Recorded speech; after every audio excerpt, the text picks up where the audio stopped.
Бүгінгі тақырып аралда орналасқан мемлекеттер. Дүние жүзінде 47 мемлекет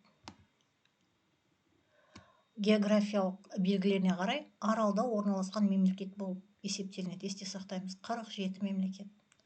Аралда орналасқан мемлекет деген бір немесе бірнеше аралда қоныстанған, материкпен шектеспейтін мемлекеттер. Енді мына 11-ші кестеде аралда орналасқан мемлекеттердің ең ірілеріне тоқталған, соларды атап кетсек, ең ірі мемлекет аралда орналасқан бұл Индонезия. Мына картадан көріп тұрсыздар. Ауданы 1.912.988 квадрат километр. Аумағы бойынша дүние жүзінде 14-ші орынды иемденеді.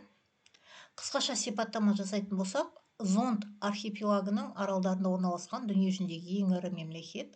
Халқының саны бойынша дүние жүзінде 4-ші орын алады, яғни 203,5 миллион шамасында адам тұрып жатыр. Басым халықтары индонезиялықтар, индустар және қытайлықтар.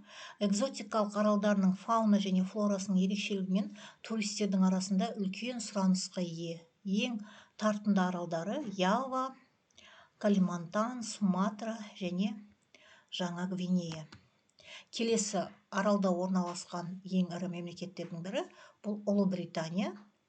Ауданы 242,910 квадрат километр.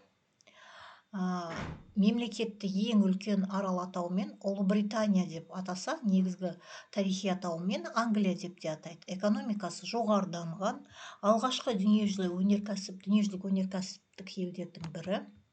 Ұлыбританияның астанасы Лондон қаласы. Әлемде ағылшын тілін ана тілім деп есептейтін адамдардың саны 410 миллион болса, ағылшын тілін екінші ана тілім деп есептейтіндердің санымен есептесек, миллиардқа жуықтайды. Англияда автомобиль және ұшақ, кеме және электронды аспаптар, әртүрлі химиялық және тоқыма өнімдері шығарылады. Ауыл шаруашылығы өте жақсы дамыған. Аралда орналасқан мемлекеттердің климаттық жағдайы, табиғат зоналары, экономикалық жағдай әртүрлі болғанымен, туризмнің барлық түрі жақсы дамыған. Туризм бұл елдердің экономикасында жетекші рөл атқарады. Кей елдердің туризмнен түсетін жалпы ішкі өнім үлесі төмендегідей. Бермуд аралдарында 34,7%, Сейшель аралдарында 27,4%, Антигуада 58,5%, Багам аралдарында 52,1%. Халықаралық туризм қарқынды дамыған сайын, туризмнен түсетін кірістің де мөлшері қомақты болмақ. Бұл елдердегі сұранысқа ие еңбек түрі бұл спорттық туризм, яғни дайвинг, рафтинг, яхтинг, су шаңғысы және тағы да басқалары. Экологиялық туризм, ұлттық және теңіз саябақтары, жағажай туризмі, Бора-Бора аралдарының жағажайы және тағы да басқалар.